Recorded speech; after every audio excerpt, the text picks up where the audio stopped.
मेरा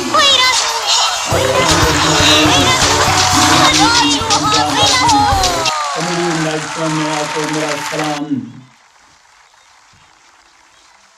भाजी। इसी तरह ना एक बंदा होंदा थथा, ठीक है। वो किसी के घर चल जाता है तो जिसले घर जाके बहता होगा सारा कुछ है ना, बोलता चलता नहीं कि एक लड़की इधरों गुजरती है तो उन्होंने कुड़ी बड़ी पसंद आ जाती है। वो कदे इधर दे लै भी है, कुड़ी तो बड़ी सोहनी लगी है। हूँ जिसले बह जाता है उन्होंने शर्मांदा है कि मैं गल की तो ये ना मैंने जुतियां मार के कट देन। वो कहते हैं फिर हूँ की करिए कि इशारे शूरे करता रहता, सारा कुछ करता रहता।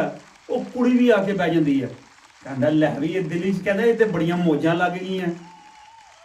जिसले इस तरह करता रहता फिर करता रहता, फिर इधर देखता रहता, कुड़ी कदे फिर कुड़ी फिर आके बह जाती है। कहता हूँ यार मैं गल करा तो करा कि किस तरह, क्योंकि ये ना हो कि मैं फिर पता लग जाए मैं तो इो जावा तो ना मैं जुतियां मार के कट देन। कहते ठीक ठाक है, की गल है बोलता चलता नहीं है, मैं ठीक हूँ। और जिस कुड़ी आके बह के करती है तो वो सामने उन्होंने बोलने की कोशिश करता, हूँ बोलने की कोशिश करता तो उत्थे कोई कीड़ी लंघती है, कीड़ी लंघती है ना तो होर तो कोई गल करता नहीं गा। कहता तीरी कुड़ी बेचारी इदा नहीं होती है। हूँ कहती ओहो यह तो कम हुण हो गया सैट साडा, ये कन्ना ते एक घोड़ी। वह भी कहती आती तू भी ना फिक्र कर।